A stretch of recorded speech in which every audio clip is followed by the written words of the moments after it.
Johny here again. I'm exciting with news. Ngasi Royal Enfield ki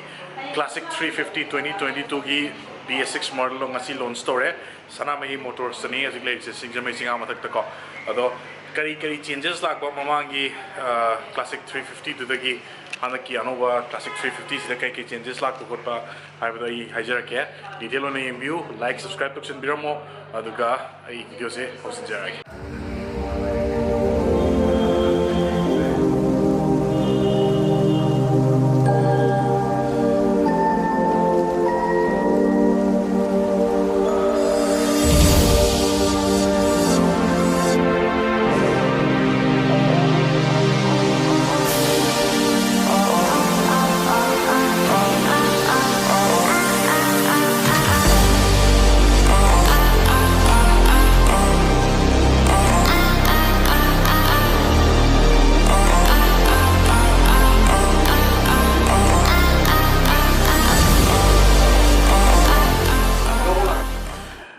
Okay, 2022 Classic 350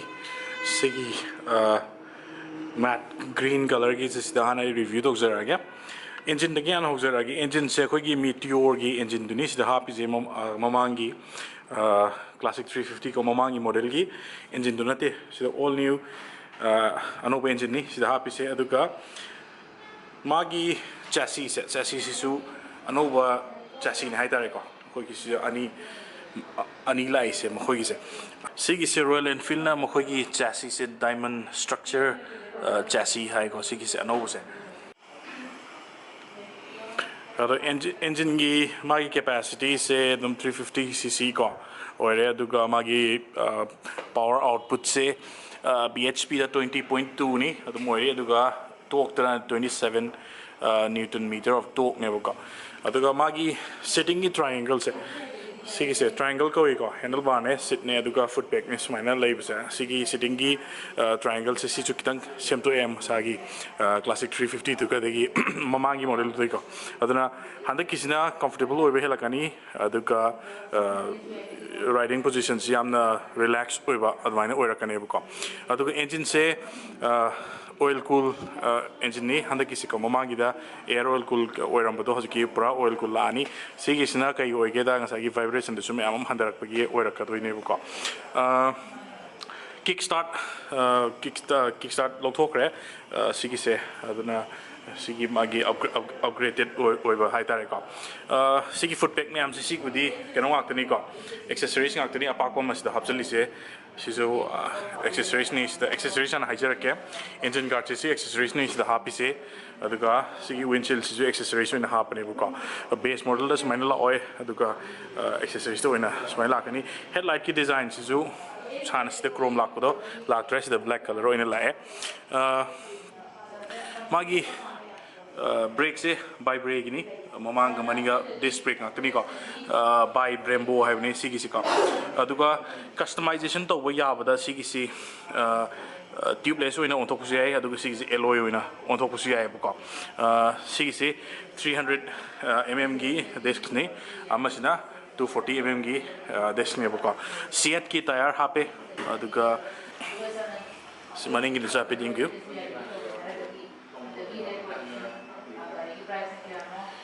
exhaust se black color gi smaina ohen gre ko aduga sida Royal Enfield gi anoba logo ni siari se aduga sida Royal Enfield gi macham hape steering gi design sisu kaitare handlebar se sisu kitang hongto mamangi design de sitting position kitang hana di kitang kwang khatpani hada kitang nem da re ko asai sitting triangle do du yana na bai damakta meteor gi koi engine start stop to smaina smaina dum to re ko adigi sona kang gi da su high beam low beam gi smaina hape fit finish se adum han dagi hamna improvement phajana laire aduga koi gi brake clutch ka se keno yana hana dagi mu khanda kisna mu kitang soft oiba male ko handa kise adagi instrument cluster se hape di yeng si Sigi se kugi additional accessory oina lakani tipper navigation do ko koina customize to mo tom khoi website da khoi customize to do da koina tipper navigation hapcha gi ara ga di dum hap ya do ni kitang lang khat legen ose sida trip a trip b yore adagi mode yore ko sta da aduga si timing yore adagi kilometer yore adagi magi yam handaki anobada sigi fuel indicators ahamani Royal Enfield the half is aduga sidida mayam somna kan kumdara yenjarake sigi se ubibra sigi se kenoni go akogi USB charger ni sidi hori se USB charger ni aduga magi makhum jismaina makhum jismaina o le yauraga di waterproof oidine bako aduga smaina hangtu ogadi makhum je sida hangtu ogadi waterproof oidine sigi se aduna adugi sa pet khangin bi ho adu exhaust sound ma happy terminal si exhaust ai kamain to gi gan jara khega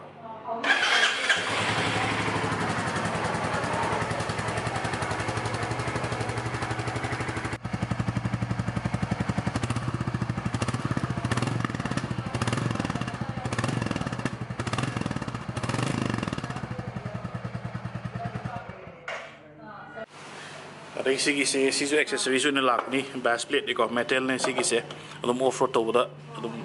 namna paduni accessories ne hapjan me yare sigi se ko adu classic 350 gi magi suspension sidi telescopic fork adum oiri ko sigi se upside down go moira magadi hena upgraded oiga dawni adum mathang da di oir ko sai ko hajiki oina di telescopic adum oiri aduga magi sida I button na ma yor I button sing asagi sigi navigation sigi instrument clusters sigi information sida loina bagi ang doine ko aduna keno di yogre sigi ma pa sida ko gi pass light to sida haptre mo information button do adu in habe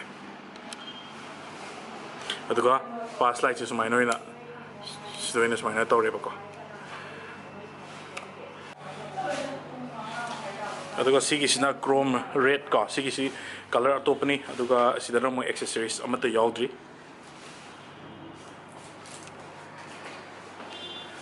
sisi dum yam classic design the retro classic design ko yam sisu yam pase ai dar adagi sit sisu pra anobani ka yamna pakthoe kogi meteor gi style da aduga maningi back seat sisu ko yamna kuyamna cushion jam thare hai tare ko mamangin maina tawdabida aduna yamna comfortable oirani long drive chatpada changes saibu si mayam sini aduga mayam information ama khangbi ga dawamna hauzik classic 350 sigi 2022 model ja si thogla bani na mamangi model gi classic 350 to adu hauzik discontinue to rani ko adu leiba su phangroi aduna mayam na inquiry to birak pada mamangi do phangara na do phangroi ko hauzik classic 350 leibi ga haraga di sigi 2022 model ja si oina dum phangani ado mayam I test drive on the top jarake gari se kamaina thowa matamna kamaina magi feel do vibration level later bra do ai mo hajarake aduga amuk yengase test drive se amuk hapet to minero se aduga amuk gari se kamain to ge have dom yengase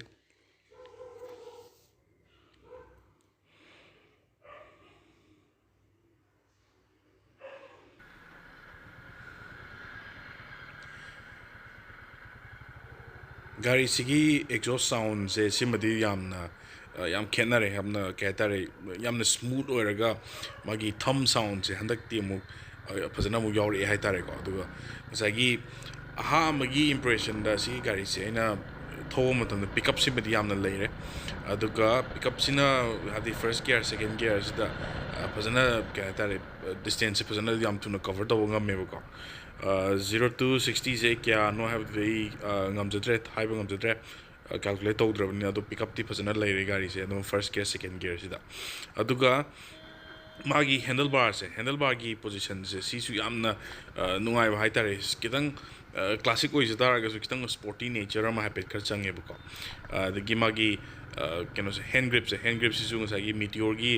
akogi shape to aduga samana na lakmina masu yamna nungare aduga plus point magi kenose vibration se pura light re have the arroy adu kharaga di lai khong da kitang lai ko footback ta aru tar su vibration ni pura handare adu gari simudi phajana di smooth oire yam thogo yam nungare adu sigi classic 350 2022 models मैं आप booking तो भी नहीं मिला है कि दिखा सकते गाड़ी से वेटिंग पीरियड लाइक तभी तक गाड़ी से अराउंड 30 मुगले वो सकते अदना हजिक खुदा तले भी कि हायर करती है उसी वेटिंग पीरियड लाइक तभी तक अदम सनामी मोटर्स तो लाग अदम पेमेंट तो अदम लोग भी आनी अदो सिगी बाइक 30 मुग हजिक स्टॉक तले इसे स्टॉक है आउट ऑफ स्टॉक है कोई बका मथंगी बुकिंग तक की 2 months वेटिंग पीरियड होई तो इन्हें बका अदना हजिक याम थुना बुकिंग तो भी लोग भी नहीं मिला है कि अदम कैश पेमेंट तो रगा अदम खुदा अदम फुल पेमेंट तो रगा अदम लोग भी आनी अदुका नसागी प्राइसिंग से नसागी ममा की क्लासिक की मॉडल तो की हंदा की अनोवा थोले मॉडल सिना हजिक की होना प्राइस से करा 100 रिबको अदना हजिक within 1 month ता लेबी हो रगा दी याम काना होगनी मैक्सिमम प्राइस है 2,15,000 2,16,000 अदो है होगनी है अदो ममा की क्लासिक मॉडल तो दी around 2,25,000 अदो है बको तुम होगनी बको अदो मखोई की प्राइस है मखो तांखलक पगी पॉसिबिलिटी याम लेको अदुना हजिक की होना within 1 month सिदा बुक तो भी हो रगा दी वेटिंग पीरियड ले रहा है अदुका मोगी स्टॉक ले वो वक्त दी तुम कैश पेमेंट तो रगा फुल पेमेंट तो रगा अदम लोग भी तुम यानी